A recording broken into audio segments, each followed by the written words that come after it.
Hey guys, what's going on? Welcome to another episode of Breaking the Guard. On today's episode, it turns out I'm the crazy one.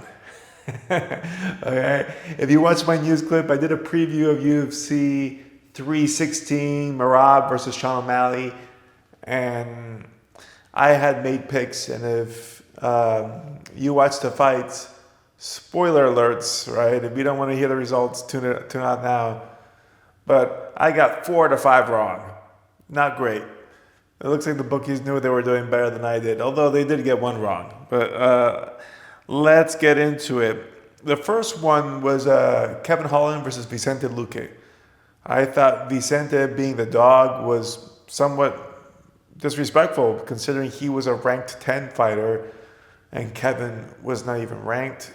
I felt Vicente's record was a lot more solid in recent fights, but apparently they knew something I didn't, because round one was pretty even, to be honest. Although it looked like Kevin had a bit of the edge.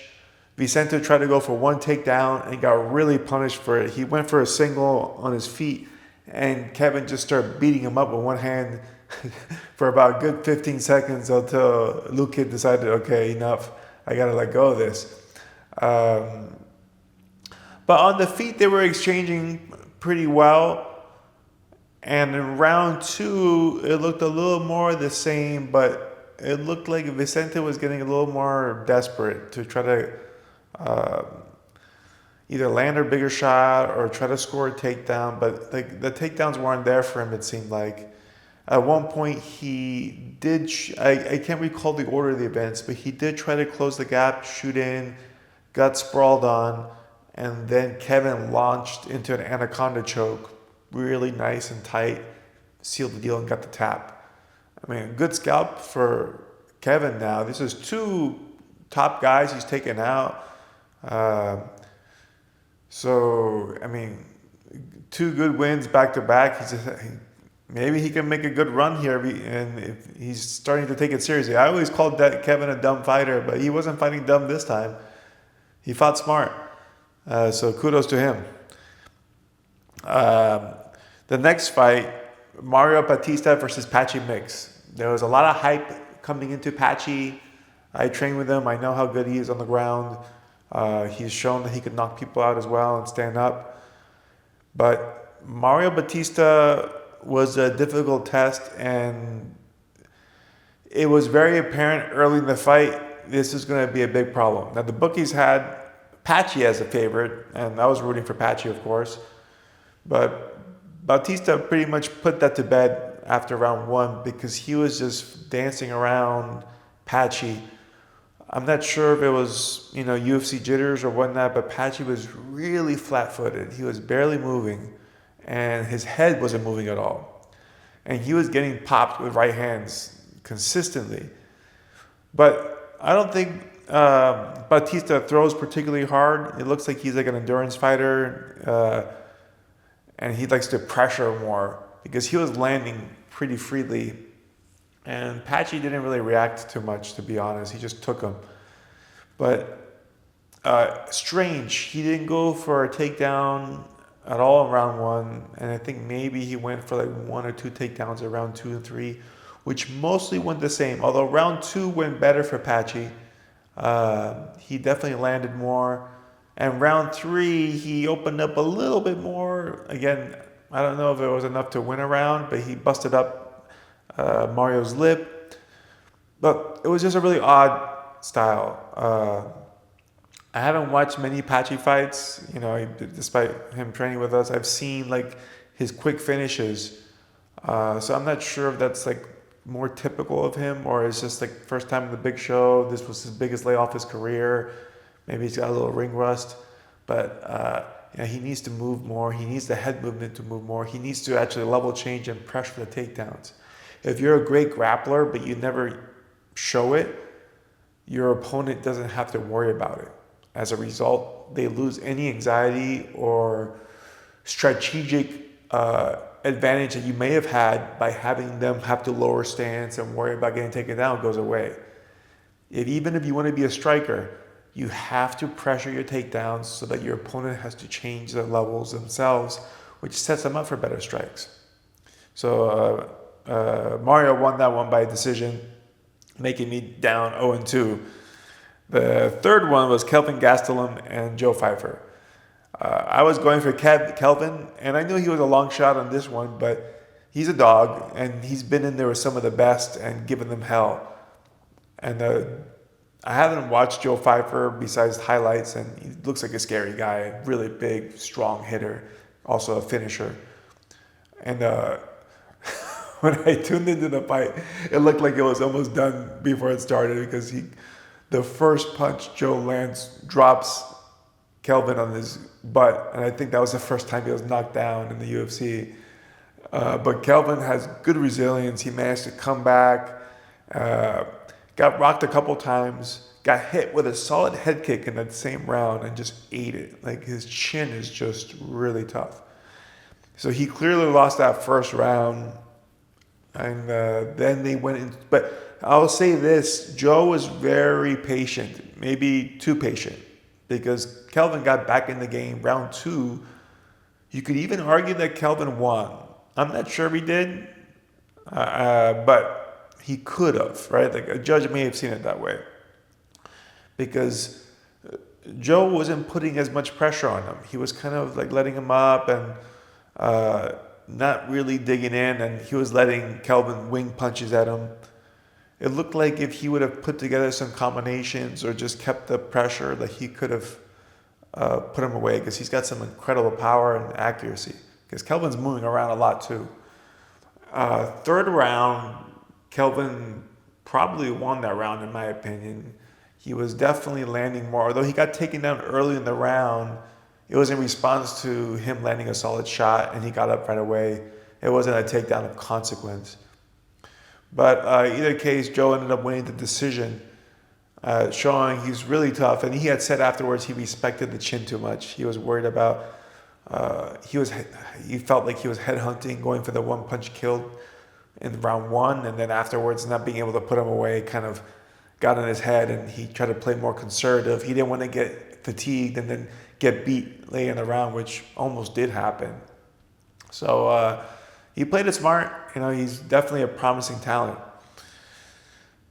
So now I'm down 0-3 in my picks. Then we go to Juliana Pena and Kayla Harrison. And this one was, I know, another one that on the odds was the biggest dog. I think she was plus 550. I thought that was a little harsh, given that she's the champ. She's beaten some bigger girls like Amanda Nunes, so it's not like she's never faced a big girl before, and she's a big girl herself. But turns out Kayla was very imposing with her game plan, very smart.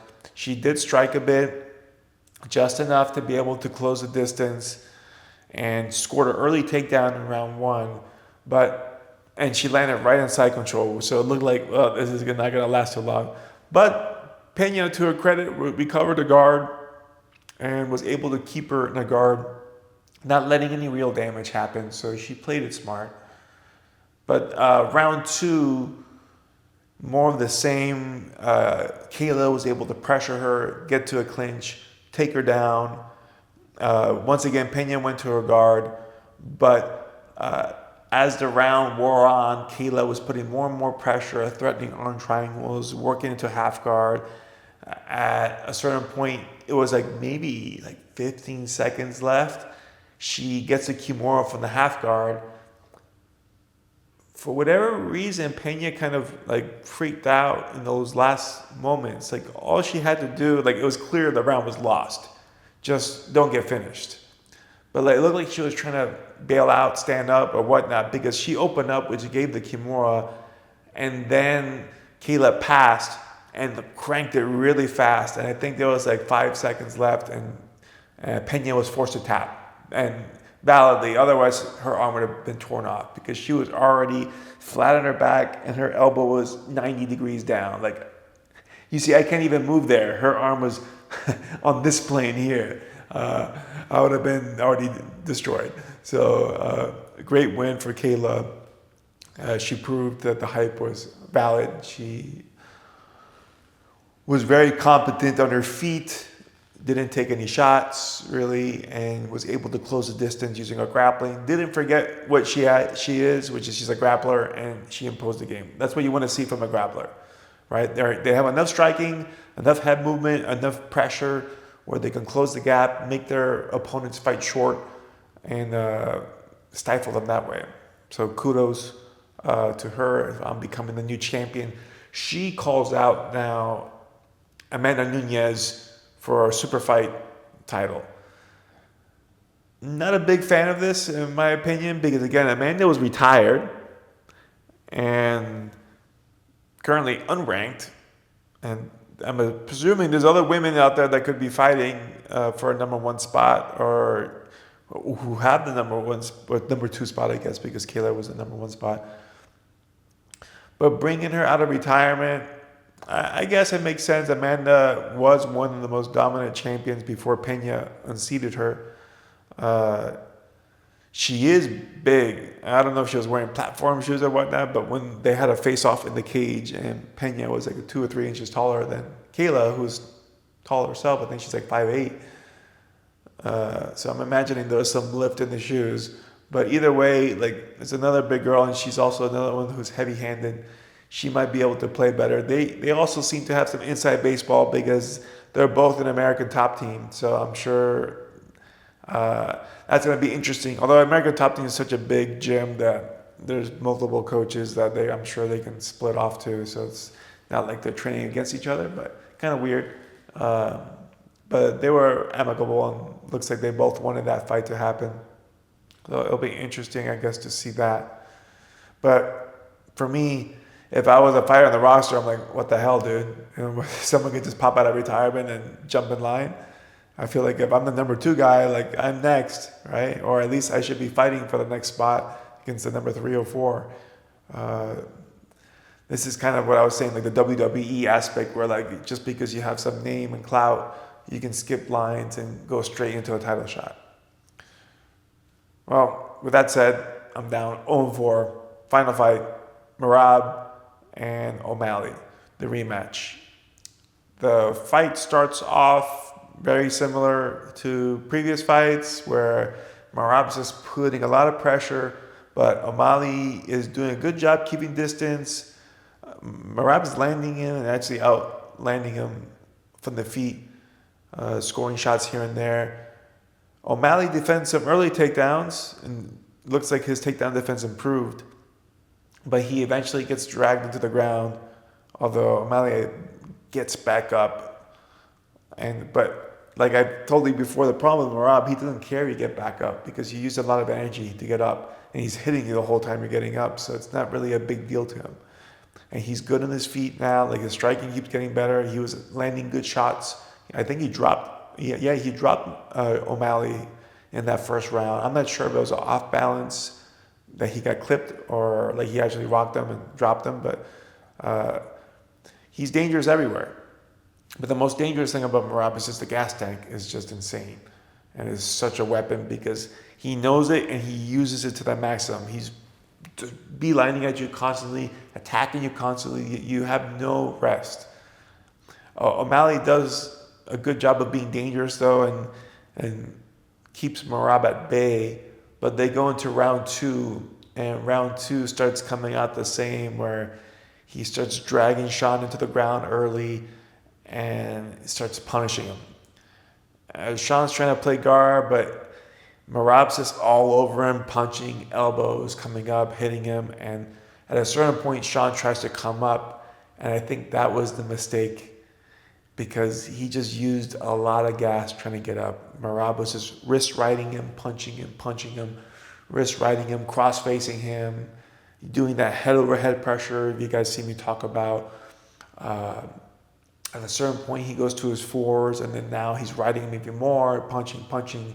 He gets up to his feet, trips him, gets up to his feet, trips him, gets up. And it's just brutal. Like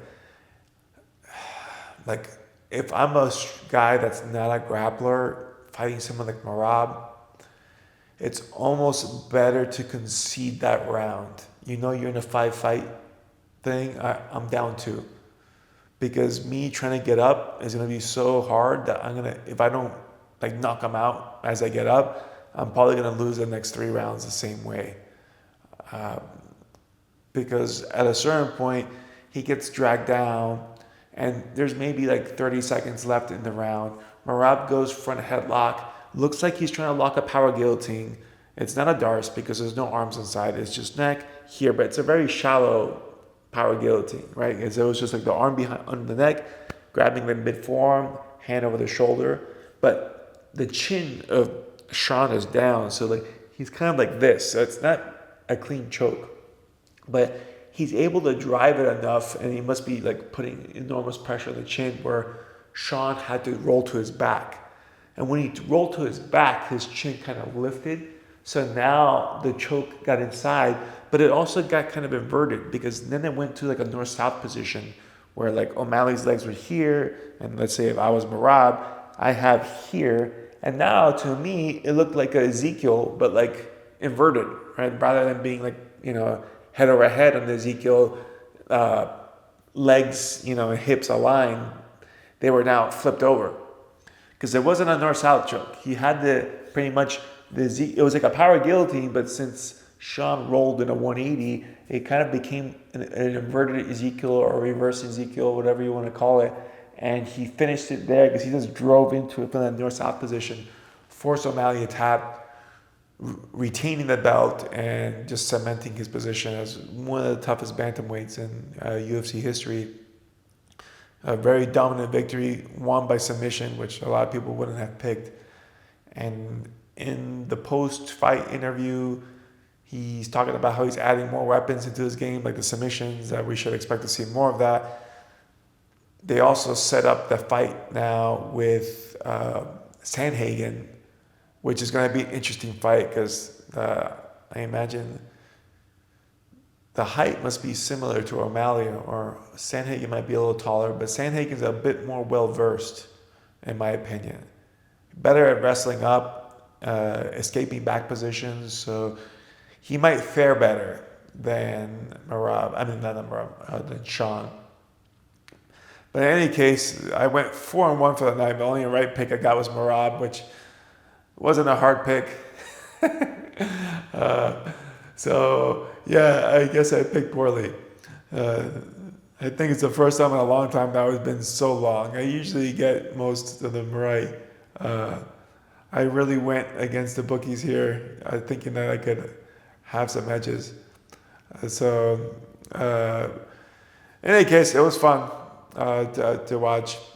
The undercard was pretty good too. There are some good scraps in the undercard here. But overall, it was a fun UFC. Like I said, I was motivated to watch this one to see Merab do it. I love people who use cardio as a weapon. It's the ultimate power of will when you're able to impose your pace and your pressure on somebody and just have them wilt. Because that's pretty much what happened. Sean wilted. He was doing fine round one, and then round two, the pressure just became too much. Got desperate, made a mistake, and then got broken. And it could be that fast when you can put somebody in a position they're not very comfortable in. Especially when someone, I think Sean was not trying to survive, he was trying to win. And perhaps he realized he could have stayed down on round two, but then his chances of winning are going to diminish. And he needed to try to get up to his feet, trying to score a knockout while he was still fresh before he got too worn down. So yeah, I'm a Merab fan. I like that he's funny, he's well-spirited, he's very well-rounded, but it's reminiscent for me of my brother and I early in our grappling and wrestling career. We were conditioning machines. We would generally be losing earlier in the match and come back winning just because of the pace and the pressure we were able to put. So I always like seeing someone who utilizes that weapon of conditioning. Although I don't think my conditioning was at the level of Merab's. It is really something to behold. And what's interesting, he did an interview, and what he was saying is he doesn't do strength and conditioning. Not that, well, I shouldn't say that he doesn't do it, but it's just for fun. Like, that's not his main workout. His main workout is training. He just trains a lot. And I saw one of my fighters, Shaba Bonus, he was commenting, because my brother Marcus has always said that. Like, my brother doesn't believe in strength and conditioning. He's like, it works, but what works better is doing what you do in your fight more consistently, right? Like, I think the trickier part about it is that most people don't know how to do training without sparring or being very harsh. And as a result, you just hurt yourself a lot. So like I tell people that the strength and conditioning is good in those situations because it's a lower risk of injury and you can still get cardio in, you can build strength. So it has utility. But the ideal form of conditioning would be just doing your sport more. If I'm a runner, I'm not going to start doing jumping jacks and swimming to become better stamina running, run more. Right? Fighting is one of those rare sports where it's like, oh, we do something else other than fighting. And it's because fighting is so fatiguing and it can be very damaging in the body. That's why I believe sparring seldomly is better. You don't have to be, especially I see some guys that spar like 3 times a week and they're sparring like to knock each other out. It's like, you're not going to last long and your recovery is going to be kind of shot because you're just using all your recovery to recover between sparring sessions.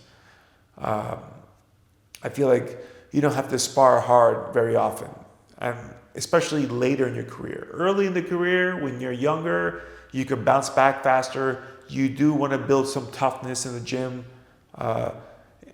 It's a bit harder to prove your toughness in the arena for the first time, being in your first war.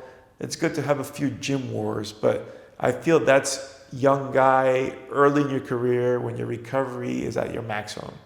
Once you're a veteran, gym wars should be very seldom, if at that, and you should be saving the wars for competition if they do arise. We want a long career, not a short one. So the more wars you get into, it's not great, but you want to be ready for them. So there is a place for hard training, but it shouldn't be constantly. If you're always showing up to the gym beat up and hurt as a young guy, that's not a good sign, right? When you're older, that's usually what it feels for me. I was joking with one of the guys that, the normal level of pain is supposed to be 0. But me now, almost 44, it's like the normal level of pain for me realistically is at least a 2 or a 1. Like, I'm never at a 0.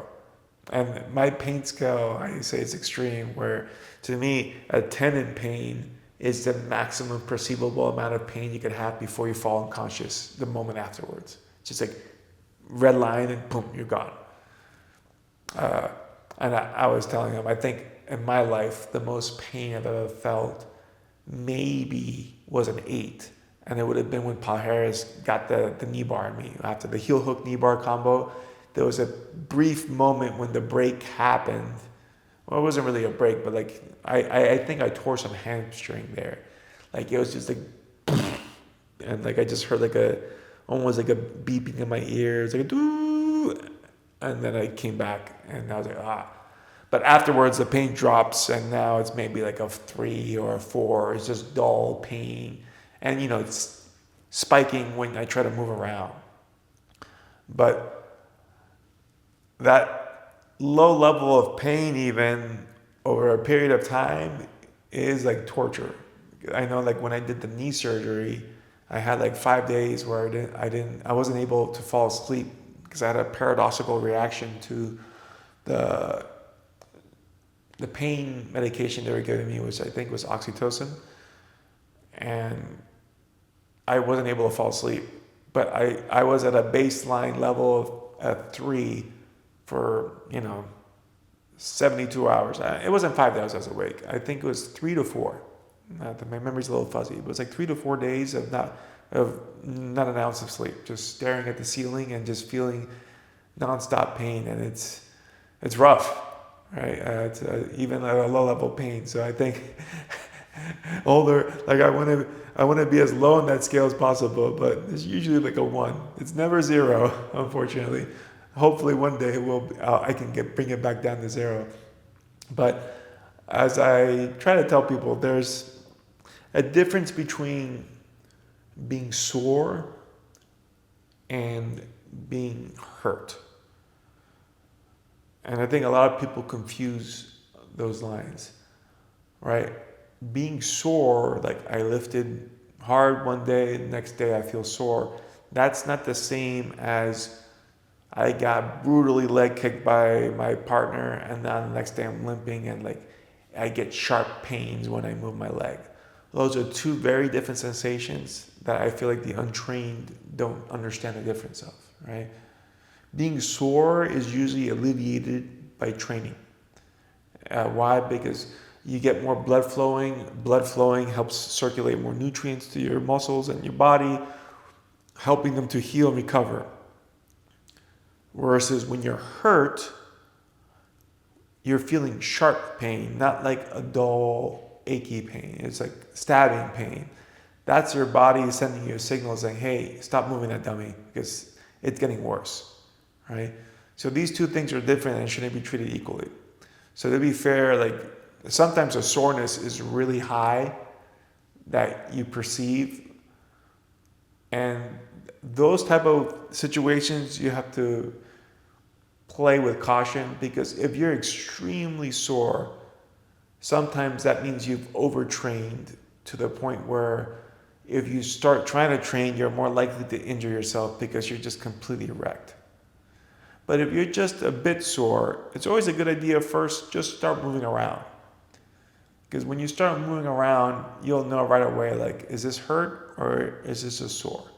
Because a lot of times I'll go into the gym like, man, I don't feel great today, but I'm just sore, right? But then after training, I feel better. I'm like, oh, okay, I'm good now, right? It was just soreness. Versus when I'm hurt, you know, like, oh, my shoulder's like, I got like a knot here, and every time I move, it hurts. Like, that's a different thing. That's something that, in my opinion, you shouldn't be trying to train through. Or you have to respect that. But if it's just like, you know, like a dull, achy pain, I would say at least do some mobility work, even if you don't have to spar or whatnot, but move around a bit. It's probably going to help you feel a lot better. Again, I'm not a doctor, but my advice, you know, this week I got in 5 training sessions, which is probably the most I've done in a while because I've been traveling a lot. So I feel pretty good. I'm sore. Every day I'm sore. But every time I do my yoga warm up, in other words, my bed yoga as I call it, I feel pretty good after doing that. And then once I start training, I feel even better as I start sweating and moving. So there is value to doing that. But all the training doesn't have to be intense, right? Not, every day for me is not the same intensity. Like today was like a lighter day. It was like me, Alvin, Jake, and we did a few rounds. Not many, I think like 3 or 4 rounds. And moved around a bit. Doesn't have to. You don't have to kill yourself every time you train. But if you're trying to build the type of conditioning that Merab has, it does require pushing down more on the throttle. I would really be interested to see his way of doing it, because if you can't play a pace you're comfortable with in training, that's easy. It has to be hard for you. So like but he fights at such a high pace. I wonder, like, man, how brutal is his training? Like, is there anything hard for this guy to do? Like, does he breathe hard in any moment in his life? Because he's not fighting like, oh, you know, good pace, but like he has more to push. It's like he's fighting perceivably as hard as someone can push realistically in an MMA fight. And he doesn't seem to be short of breath, or, you know, you don't catch him slouching or anything. He's just always on. It's just unreal. It's amazing to me, because that's a superpower right there. Anyhow, that's all I have for you guys. So, long story short, yeah, I was crazy. Bookies had it mostly right. They only got the Patchy fight wrong. Glad I don't make my living as a gambler. It's always better just to pick them without stakes. In any case, I hope you guys have a wonderful rest of your day. I'm going to be in Florida tomorrow. I'm going to be visiting my home gym with the Freestyle Fighting Academy in Miami, Florida. It's going to be on Tuesday, the 11th. I'm going to be teaching at the Freestyle Fighting Academy, which is, again, Miami, Florida, freestylefightingacademy.com. It's on 8th Street and 117th Avenue, right in front of FIU. I'm going to do Wednesday, Thursday, Friday, 6 p.m. to about 7:30. And I'm going to be teaching like pretty much seminar style for those 3 days. So if you want to come up, just send me a message so that we can hold you a spot there. I think it's like $35 or maybe $40 per session if you want to jump in. If you can't, no worries. I am going to be filming everything. I am going to throw everything up online on my website and also on FFA Coach. So if you're on either of those websites, you'll be able to catch those videos there as well.